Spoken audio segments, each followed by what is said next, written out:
नमस्कार। थोड़ी देरी हुई है इसलिए आप सब लोगों की क्षमा मांगता हूं।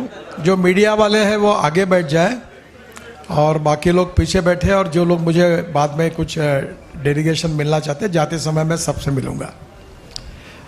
अभी मैंने चेन्नई से बेंगलोर हाईवे का निरीक्षण किया और बेंगलोर रिंग रोड का भी किया, और आखिरी में अभी बेंगलोर मैसूर इस हाईवे का मैंने मैसूर तक जाकर निरीक्षण किया है। ये जो बेंगलोर से मैसूर जो स्ट्रेच है ये टोटल 10 लेन का है।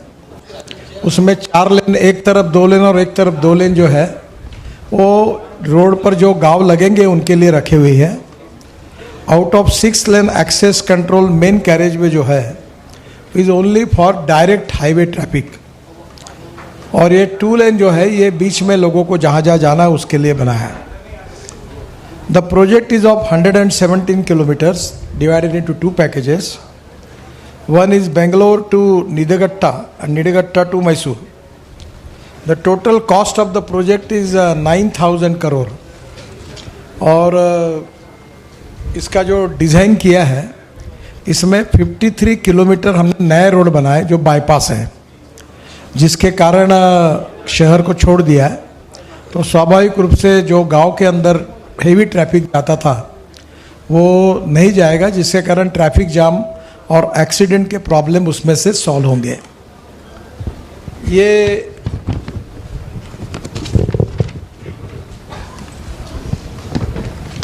फरवरी 23 तक पूरा काम कंप्लीट करना। अभी मैंने देखा मैसूर के साइड से आते समय कुछ अंडरपास और कुछ काम पेंडिंग है।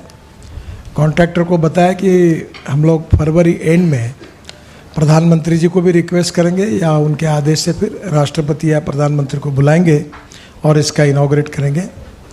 ये जो 52 किलोमीटर ग्रीनफील्ड अलाइनमेंट है वो भी मैंने आज देखी, और वैसे प्रोजेक्ट में काफ़ी मांग जब एमपी एमएलए मंत्री उन्होंने की तो हमने लगभग सभी की बातों को सुना है और जहाँ जहाँ तकलीफ थी वो दूर की है। बाईपास के कारण इसका travel time from Bangalore to Mysore एकदम कम हो जाएगा।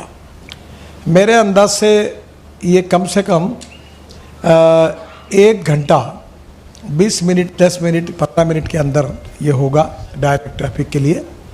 और इसका सबसे बड़ा एडवांटेज ये है कि बेंगलोर में काफ़ी कंजेशन है और काफ़ी सैचुरेशन है इंडस्ट्री का, आईटी इंडस्ट्री का। अब इसके साथ बेंगलोर टू मैसूर के बीच में जो सैटेलाइट सिटीज़ है वो राज्य सरकार उसके लिए इंडस्ट्रियल क्लस्टर के रूप में बाकी दृष्टि से डेवलप करे, उसको कनेक्टिविटी देने का काम हम करेंगे। ये टूरिस्ट के लिए भी बहुत महत्वपूर्ण है। फ्यूल कंजम्पशन भी बचेगा और टाइम भी बचेगा। कल मैंने एक वॉल्वो कंपनी की स्लीपर कोच बस को लॉन्च किया, तब मैंने उनको सुझाव दिया कि बिजनेस क्लास जैसी सीट बनाकर लोग सोकर अपना लैपटॉप देखते हुए जैसे 2 घंटे 3 घंटे के जर्नी के लिए अगर आए डायरेक्ट बेंगलोर टू मैसूर तो पब्लिक ट्रांसपोर्ट को प्रोत्साहन मिलेगा। हमारा प्रयास है कि अभी 30 करोड़ व्हीकल देश में है और पब्लिक ट्रांसपोर्ट को हम उसमें ज़्यादा प्रायोरिटी मिले इसके लिए कोशिश करेंगे। टूरिस्ट प्लेस जो है मैसूर, श्रीरंगपट्टनम, कूर्ग, ऊटी और केरला, इसके लिए भी एक्सेस मिलेगा और 1.25 से 1.5 घंटे के अंदर ये प्रवास होगा। इसमें हमने रोड साइड एमिनिटीज़ में भी अच्छे एक्सपेरिमेंट किए हैं। अभी काफ़ी अच्छे डिज़ाइंस मैंने देखे हैं, और निश्चित रूप से यहाँ का हैंडलूम, हैंडीक्राफ्ट्स और यहाँ का फूड आग्रह से वहाँ होगा, इसके लिए हम आग्रह से कोशिश करेंगे। विशेष रूप से हैंडलूम और हैंडीक्राफ्ट का सेल के लिए कुछ जगह हमने हर रोड साइड एमिनिटीज़ में रिजर्व रखी है, और अगर कर्नाटक की सरकार उसमें अपने कॉरपोरेशन के लिए अगर कुछ जगह चाहती है तो उनको भी देंगे। जो वुडन क्राफ्ट है और हनी है, जो यहाँ की विशेषता है उसके लिए भी मार्केट होगा, और यहाँ के फूड के लिए भी ये इम्पोर्टेंट होगा।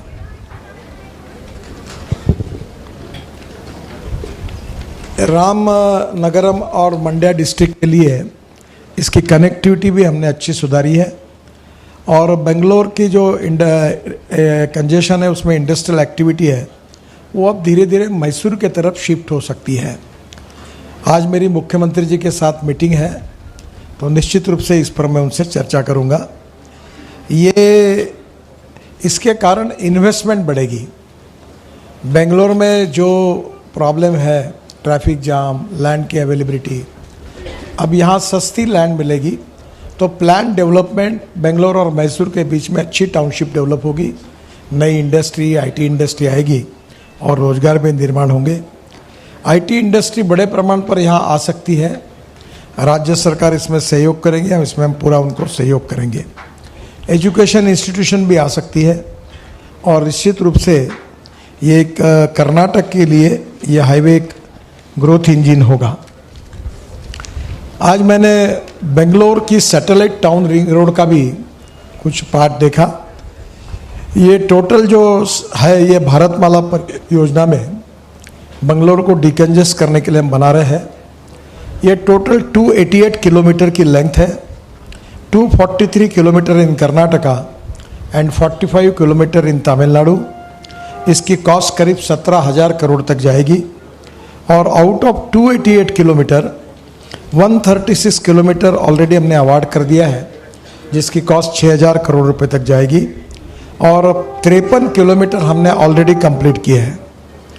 The corridor is design for a speed of 100 kilometre per hour, boosting the speed of freight movement and increasing the traffic handling capacity. It will provide safe movement and commercial vehicles without entering in the Bangalore city. ये road को हम पूना बंगलोर से जोड़ रहे हैं और पूना का ring road फिर मुंबई पुणे एक्सप्रेस हाईवे से जुटेगा। मैं जब महाराष्ट्र में मंत्री था तो मुझे मौका मिला Mumbai Pune express highway, Worli Bandra sea link project, 55 flyovers in Mumbai, तो स्वाभाविक रूप से ये मुंबई टू बेंगलोर ये जो प्रवास है ये 7 घंटे के अंदर, 6.5 से 7 घंटे के अंदर होगा।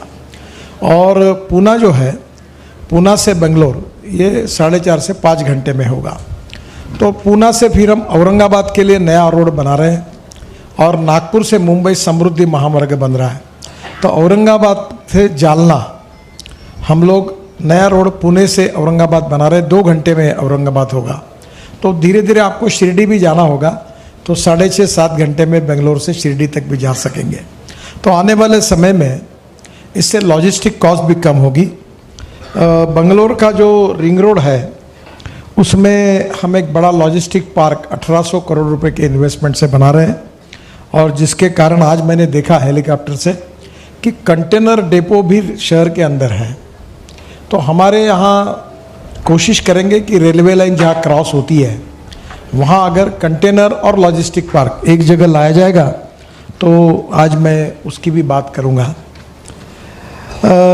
बेंगलोर की सब अर्बन एरिया जो है, होसकोटे, देवनहल्ली, डोड्डाबल्लापुर, रामनगर, कनकपुरा, अनेकल इन कर्नाटका और होसूर तमिलनाडु, इनको ये रिंग रोड से जोड़ा जाएगा। होसूर में नया एयरपोर्ट एक्सपेक्टेड है, उसकी कनेक्टिविटी भी इसके लिए आसान होगी।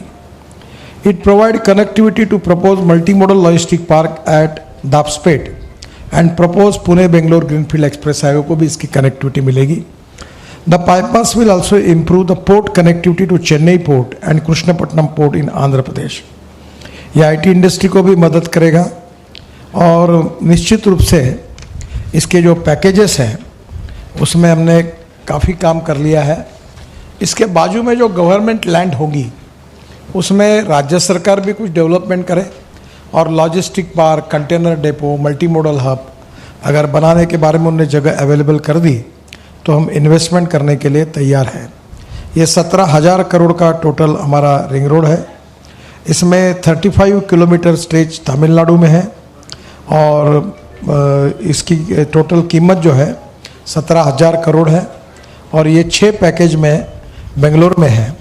तो पूरा काम जल्दी करके इसको 24 एंड के पहले पूरा करने की हम कोशिश करेंगे और इससे बेंगलोर का काफ़ी ट्रैफिक जाम और पोल्यूशन सॉल्व होगा। इसके साथ साथ हम एक प्रोजेक्ट पर और काम कर रहे हैं कि स्काई बस, एक डॉफलमेयर कंपनी है ऑस्ट्रिया की, उन्होंने फिलीपाइंस में हवा में उड़ने वाली डबल डेकर सिस्टम बनाई है, 200 लोग एक समय बैठ सकते हैं। तो उस सिस्टम पर बेंगलोर में कुछ अध्ययन हुआ, आज मुझे उसका प्रेजेंटेशन मिलने वाला है। तो ये प्रोजेक्ट की थोड़ी सी वायबिलिटी भी चेक करके हम हमारे तरफ से वो करने की कोशिश कर रहे हैं। एक बहुत इम्पॉर्टेंट है जो चेन्नई बेंगलोर, ये भी बहुत इम्पॉर्टेंट रोड है। आज सभी पैकेजेस पे काम शुरू हो रहा है। साधारणतः मार्च 2024 के पहले इसको पूरा करने की हम कोशिश कर रहे हैं। 26 जनवरी की तारीख मैंने दी है, तो ये भी रोड बहुत इम्पॉर्टेंट होगा। एक हम नया रोड बना रहे हैं जिसमें उत्तर भारत से, यानी दिल्ली, पंजाब, हरियाणा, कश्मीर, उत्तराखंड, हिमाचल, गुजरात, राजस्थान, ये पूरा ट्रैफिक जो आता है साउथ में, कर्नाटक, केरल, तमिलनाडु, आंध्र और तेलंगाना, ये मुंबई आता है। मुंबई से पूना जाता है और पूना से कोल्हापुर और पूना से सोलापुर, 2 मार्ग से साउथ में आता है। पर अभी हमने नया निर्णय किया जिसके कारण डायरेक्ट सूरत से नासिक, नासिक से अहमदनगर, अहमदनगर से सोलापुर, सोलापुर से कर्नूल और फिर कर्नूल से चेन्नई, त्रिवेंद्रम, हैदराबाद, सब कनेक्टिविटी वहाँ से साउथ की होगी। तो ये करीब 48,000 करोड़ का है और ये सूरत चेन्नई एक्सप्रेस हाईवे और सोलापुर कर्नूल चेन्नई इकोनॉमिक कॉरिडोर है। ये 6 राज्यों से चल जाएगा, Gujarat, Maharashtra, Karnataka, Telangana and Andhra Pradesh and Tamil Nadu. Surat Chennai project 6 lane access control expressway, वो टोटल 1270 किलोमीटर है, इसकी 48,000 करोड़ कीमत है। और Solapur Kurnool highway is an axis control corridor with A total length of 340 kilometre and total capital cost is 11,000 kilometre. तो ये जो 340 किलोमीटर है, ये अभी इसमें से 294 किलोमीटर 10,000 करोड़ के काम अवार्ड हो गए हैं। It passes through 4 states, Maharashtra, Karnataka, Telangana and AP, Andhra Pradesh. ये सबसे इम्पॉर्टेंट है कि कर्नाटक के जो डेवलपिंग डिस्ट्रिक्ट्स हैं, कलबुर्गी, यादगीर, रायचूर इन नॉर्थ कर्नाटका, उसमें इसका डेवलपमेंट में बहुत फ़ायदा होगा। It will boost tourism and pilgrimage the region of North Karnataka. It will connect economic centers like Chennai, Kurnool, YSR, Kadapa, Kalburgi and Solapur. It will increase economic activity in underdeveloped region of Karnataka. Work in Karnataka has been divided in 4 packages with total length of 223 km and cost is 9,000 crores. Solapur to Kurnool travel time will be reduced from 10 hours to 4 hours. इससे logistic cost कम होगी। हमारे देश में logistic cost जो है वो 16% तक जाती है, अमेरिका और यूरोपियन कंट्री में 12% है और चाइना में 8 से 10% है। हमारी कोशिश है कि नए हाईवे बनेंगे इसके कारण, और फ्यूल में अब ethanol, bio CNG, electric, hydrogen, ये सब का उपयोग हम करने जा रहे हैं, एलएनजी, सीएनजी, तो नेचुरली उसमें भी कॉस्ट कम होगी, समय बचेगा। तो ये सिंगल डिजिट पे लाने की हमारी कोशिश है। सोलापुर और कर्नूल के बीच में भी काफ़ी डेवलपमेंट होगी। New alignment will reduce distance from, ये 400 किलोमीटर है सोलापुर से कर्नूल, ये 340 किलोमीटर होगा, यानी 60 किलोमीटर इसमें कम होगा। तो इसमें काफ़ी ग्रीन अलाइनमेंट भी है।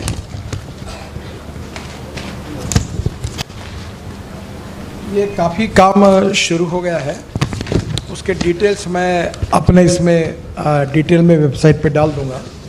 ये पुणे से बेंगलोर जो न्यू ग्रीनफील्ड है, ये प्रपोज हाईवे भारतमाला फेज़ 2 में है। ये 6 lane access control greenfield highway है, 700 kilometre, 500 kilometre will pass through Karnataka and 200 kilometre to Maharashtra. इसकी कॉस्ट 50,000 करोड़ जाएगी। और मुंबई पुणे एक्सप्रेस से जुड़ने के कारण ये मुंबई, पुणे और बेंगलोर ऐसा हाईवे तैयार होगा, और बेंगलोर चेन्नई एक्सप्रेस हाईवे को भी इसकी कनेक्टिविटी होगी, तो इससे चेन्नई जाने के लिए भी आसान होगा।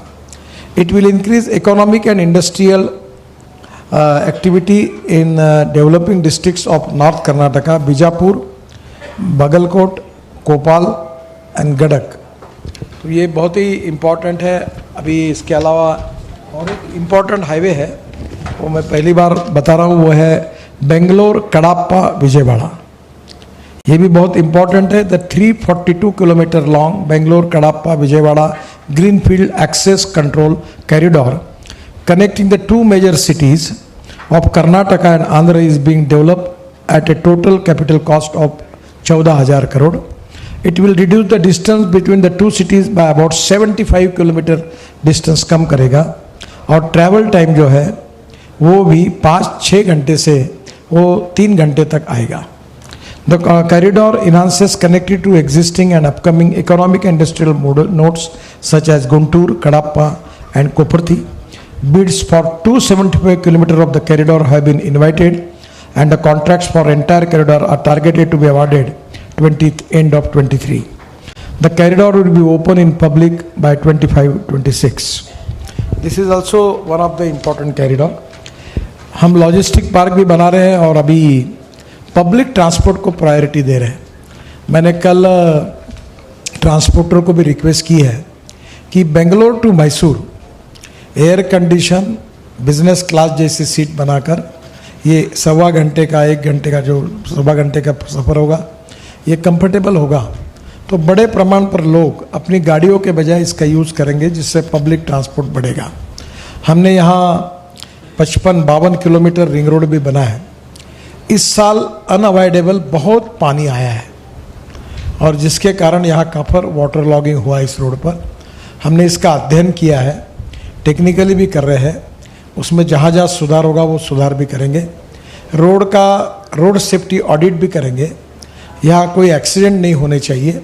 कुछ कर्व्स बहुत है जहाँ कुछ हुए हैं, मैंने सूचना दी है कि वहाँ लोगों के लिए डेंजरस कर्व ऐसे कुछ और साइनेज लगाने चाहिए ताकि ड्राइवर सावध हो जाएंगे और उसका रोड सेफ्टी ऑडिट भी करेंगे।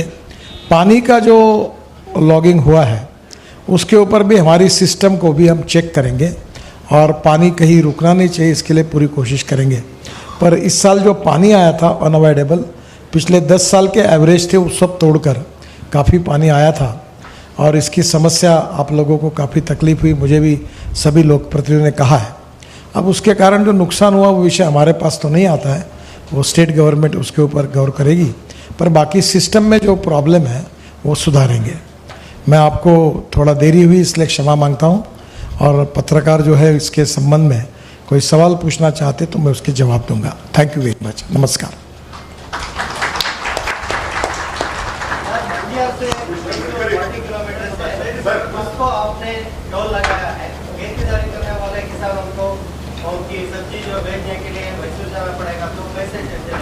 देखो, if you want good road you have to pay for it.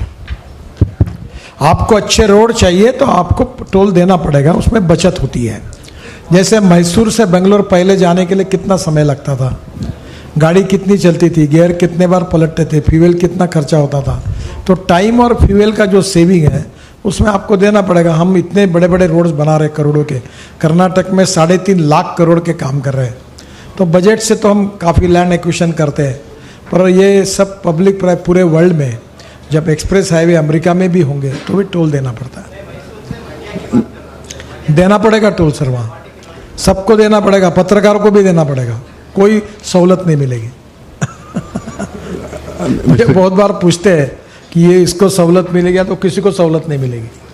जिसको जिसको रोड एंजॉय करना। आप देखो कितना सुंदर रोड बना है, मैं आज ऊपर से देख रहा था, बहुत सुंदर डिज़ाइन हुआ है।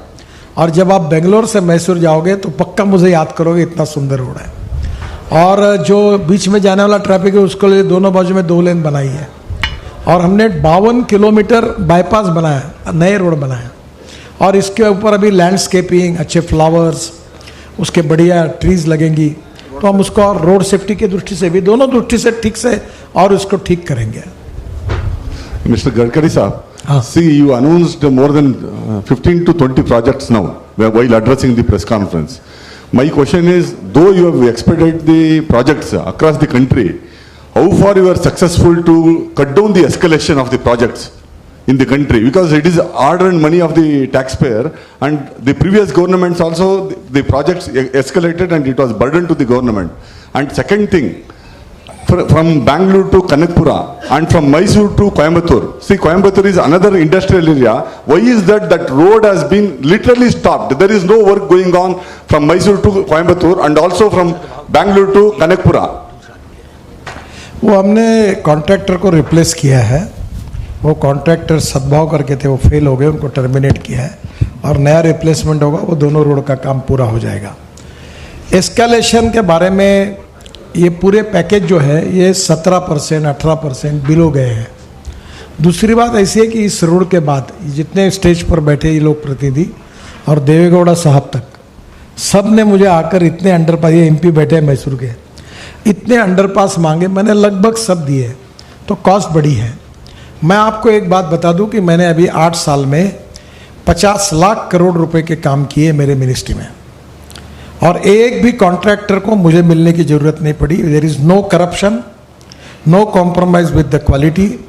और जहां हमारे यहाँ काम बढ़ता है, एडिशनल स्कोप ऑफ वर्क बढ़ता है, उसके कारण एस्केलेशन होता है। एक बात जरूर है कि हमें land acquisition, utility shifting, environment forest clearance, इसमें काफ़ी दिक्कतें आती हैं।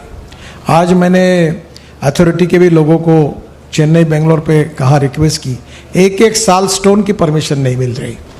फिर एनवायरनमेंट फॉरेस्ट मिनिस्ट्री में 1.5 साल अटके हुए प्रपोजल होते हैं। तो नेचुरली आज मैं मुख्यमंत्री के साथ बैठूंगा, वो हमको सहयोग करते हैं।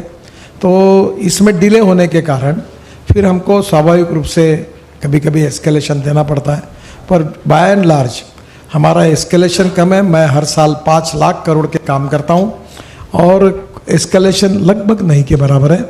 और अभी हमने टेक्निकल और फाइनेंशियल क्वालिफिकेशन इतने अच्छे किए हैं कि हमारे प्रोजेक्ट 38%, 35%, 30% बिलो जाकर काम होता है और हम क्वालिटी के बारे में काफ़ी स्ट्रिक्ट हैं। आपको भी क्वालिटी के बारे में कई गड़बड़ लगती है तो मुझे बताइए। Now, how many projects have been completed on time? Because most of the projects are completed only after 2 years. मैं आपको प्रश्न पूछता हूँ कि कौन सा प्रोजेक्ट ऑन टाइम पूरा नहीं हुआ, आप नाम बताइए। No, in case of Bangalore, Mysore, we expected some 1.5 years earlier. Sir ऐसा है कि ये पहले प्रोजेक्ट एक पीओटी में दिया गया था, उनसे निकालते निकालते उनका अधिकार था टोल कलेक्ट करने का, उसमें लीगल कॉम्प्लिकेशंस थी।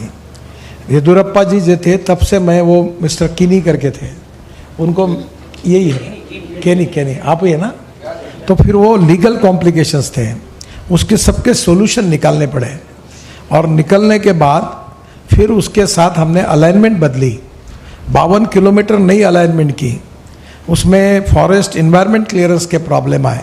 अभी भी 2-3 जगह अंडरपास बनना नहीं तो लोगों ने काम को रोकने के लिए वहाँ एजिटेशन किया, रोका, तो सबके प्रॉब्लम सॉल्व करते हुए जा रहे हैं।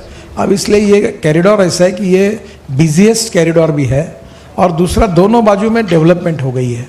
हमने मैक्सिमम घरों को, बिल्डिंगों को बचाते हुए और इन्वायरमेंट को प्रोटेक्ट करते हुए अलाइनमेंट की है। तो अब फरवरी में इसका इनॉग्रेशन हो जाएगा और इसकी कॉस्ट में ये करीब 18% बिलो जाकर हमने टेंडर दिए थे। एडिशनल स्कोप ऑफ वर्क जो कुछ जगह हुआ, अंडरपास बने, फ्लाईओवर अलग बने, उसके कारण थोड़ा एडिशनल स्कोप ऑफ वर्क हुआ है।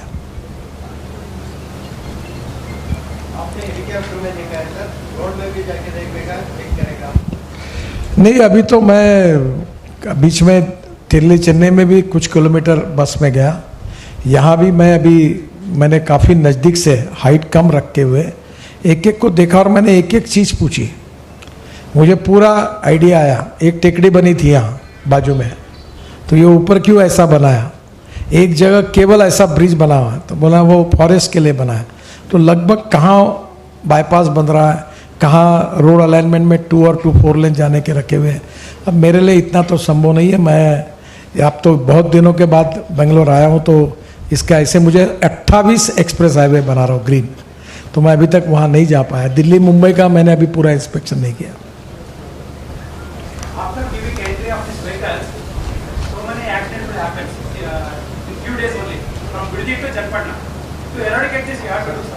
We are checking the things. We will make the road safety audit.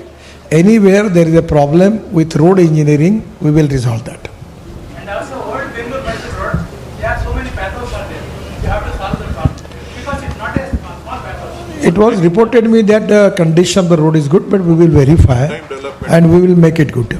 One-time development. हाँ, one time development करेंगे उसका। मिनिस्टर साहब, हेलो एनीथिंग मोर? सर. हाँ, Sir, Mysore-Bangalore Express Highway naming as the Krishna Chandra Odear. Request from the SM Krishna, he has wrote the letter to you and the Chief Minister of Karnataka. What is your opinion regarding this, sir? उन्होंने पत्र मुझे भेजा है, पर अभी तक हमारी राष्ट्रीय महामार्ग में नाम देने की प्रथा नहीं है। बहुत पहले से उसको बंद किया है। फिर भी मुख्यमंत्री से चर्चा करके प्रधानमंत्री जी की अनुमति लेनी पड़ेगी। तो मुख्यमंत्री जी स्टेट के तरफ से अगर लिखते हैं तो मैं जरूर प्रधानमंत्री की तरफ रिकमेंड करके भेजूंगा। Then regarding the Ramnagar, Mandya and Mysore MP, my Mandya MP Malata has several times they alleged that the unscientific road structure has made and has not connected to the either side the rural people. What is the opinion your side, sir? I don't have any opinion. We have already technically verified the things, and if anywhere the specific problem is there from the MP, we can again verify technically. As far as the DPR is concerned, it is to be prepared by the technical committee. Neither I am going to prepare DPR, neither any politician or minister or MP is making DPR. It is by the technical authority. But still, if there are the problem, if the MP have some reservation, we will check the thing and we will rectify if the problem is there. Sir, though you assured you will be providing some space for this cottage industry and promotion of the products, we need at least in 130 kilometer stretch, we need at least one hospital and few basic facilities where the public can utilize it. On the whole stretch, nothing is there. Actually, frankly speaking, hospital is with the health ministry. Actually, we are giving facility for crane and ambulance. There will be ambulance service and we are also making helipad. So we can make air ambulance by which it can be easy to save the life of the people. Regarding trauma center and hospital, we will use the hospital nearest to our road exactly when there are a lot of cities which are developed, and the state government will facilitate all type of health facility. We will take the patient up to the hospital, and we have some insurance policy also, and we will try to help them. Thank you, sir. Thank you.